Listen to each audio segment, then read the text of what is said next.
Hey guys, Mike here. Got another short tactics video for you guys. So this is an interesting situation where you have your army all together at the very start, and the game is threatening you with two enemy squads immediately, and you'll start to see this as you get into the later maps of Maddening. They do this more and more often, especially on they'll instead of just two squads, they'll do have like three squads. So there's one squad that's an immediate threat. They can already target me right now. And there's another squad here that's, they're not an immediate threat, I would say, but they, on the next turn, they will be a threat, right? So what most beginners will do is they're trigger happy and they want to just fight everyone, right? So they'll probably send like units like this, some units to go fight these guys. Now, granted, I'm not obviously moving them in the optimal position. I'm just trying to illustrate a point here. We'll do something like this. And, probably even beginners will like be smart and they'll check terrain. They'll probably utilize this bush and they'll probably not aggro all the units like this, but I'm trying to illustrate a point here. So, and they'll send the other units this way, like these guys. Because there's a bigger point I want to get across here. We'll do something like this, and I won't move the dancer because if that does anything, that will trigger the enemy phase, and I'll probably just get killed.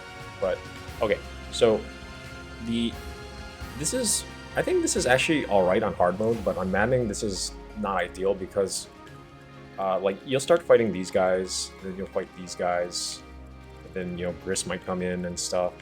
So at this point, it's like your army is separated now. It's split into two groups, and the issue with this is that they can't cover each other. Right? So say like the matchup on this side wasn't that good and I need like one more magic unit to finish off these armors, then Citrine's all the way over here and she's my designated mage buster, so she can't come here and support really, and it leaves me in a precarious position. And there's axes here, but say I just needed like 11 sword from sailing to get an extra break on one of them for some reason, because I only have 2 sword users here, then it's like there's no way sailing can come here. So how you should do it is, let's just rewind it back a little bit then, is you should sort of pick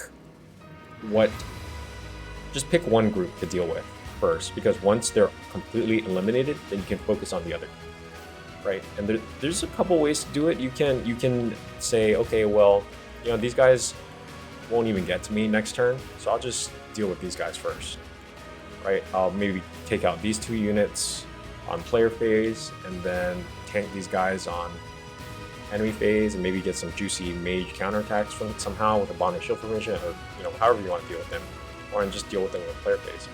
And then these guys will move, the most they can move is here, and since my army will be generally over here, I can, if I feel I'm comfortable, because I already took out these two units and I can easily take out these armors with mages, then these guys are already approaching me and I can just take my sword guys to go fight them that way, right? And then that way my army is still in this, like, this 5x5 square of field right here, where they can all still support each other, right? And your army is still fighting together. Alternatively, you could do it like this. You could move your whole army out of range of these guys and just shift everyone this way and create a strong front line here, maybe even use this bush. Like if I do a repo and I'm able to stick Lapis in this bush, like she won't be hit at all. And it's going to be a little cramped. Like if you only want Lapis to be the only one to take damage on enemy phase, then you're going to have to obviously squeeze your army around this, so you're going to actually be like moving most of your units back. Actually, even these guys, they have 5 move, 1, 2, 3, 4, 5. So even if you move this purple area actually extends to here, where Clan and Tamara are, to be honest. So it's gonna be a little bit awkward to squeeze your units in here, and then you're gonna be behind this boulder, and then it's just not going to put you in the optimal position. That's a form of turtling, right? It's basically just waiting for the enemy units to attack you, and you just sit back. And I find that's not that good on Maddening because, especially on the later maps, if you get into the bad habits of turtling, then there's constant reinforcements and constant squads that are attacking you, and you're going to be stuck fighting in a shitty position. So like even like back here, while it is generally safe, it's not the best position. Like you have this ground flames blocking you. I mean, maybe you could argue Rosado could sit on them, so it's not a big deal. But I don't know. You're just not advancing the map forward, and you're not in a good position. Whereas, you know, if you actually take on one squad at a time and not splitting your army on both sides, it's sort of a balance between being aggressive and being defensive, right? So I know I can take out these two halberdiers on the first turn. The question is whether I can handle these armors. And you know, there's ways to get around that. Like, you know, they only have 117 hit. So like Lapis already at 93 avoid can pretty much dodge them. If I stick her in this bush, she'll definitely be able to dodge them at 103 avoid. And you know, if I'm even with that 103 avoid and their 117 hit, I'm still not comfortable. I can have Bram come in here with a chain guard as well, just for extra insurance. Something I could do as well. So the main thing I wanted to discuss is these two front situations. Just, I would highly not suggest splitting your army up evenly. You can do sort of like an asymmetrical split, which I find is really good, where you can send one unit to aggro the enemy squad that is totally invincible against them. So like you could put Alir in this bush and get a 98 avoid, and she'll take maybe 2 attacks on that turn, and she can probably dodge both attacks because these guys only have 104 hit. So 104 hit on 98 avoid is pretty good. You can even add a support, like Lapis to support behind her, and that would bring her avoid. Plus the bush would bring Alir's avoid up to probably they can't even hit you. Which is totally fine if they can't hit you. It's just you're aggroing them safely. There's no way you're gonna die, right? It's not the end of the world that you can't do enemy phase damage.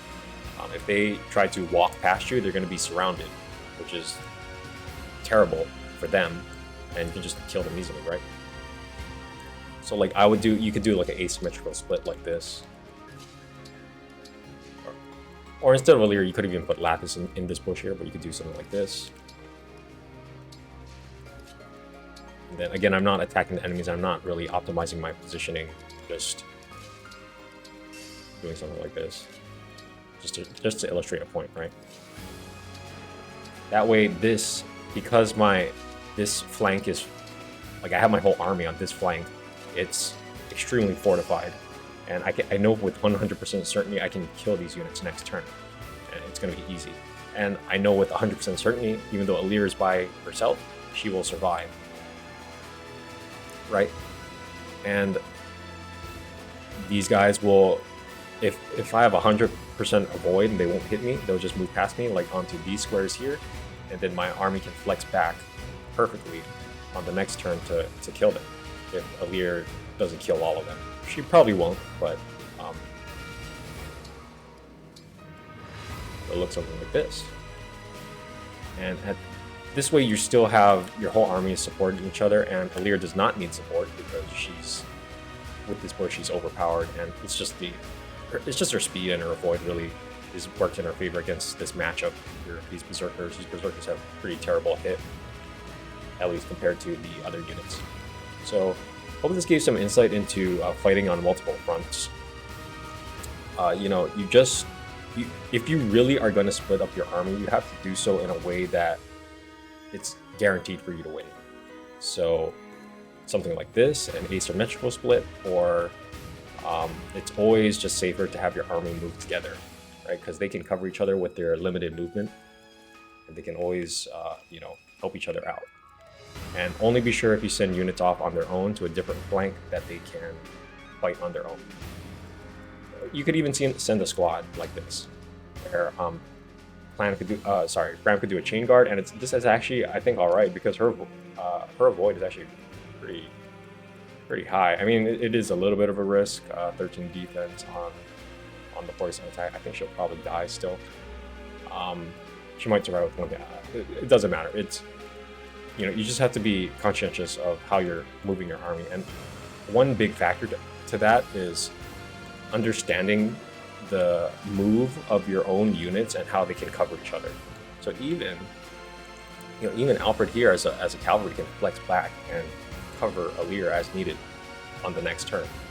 So anyways, just some food for thought. Hope that gets your tactics brains jogging a little bit. Look forward to what you guys think and hope you enjoyed, and thanks for watching.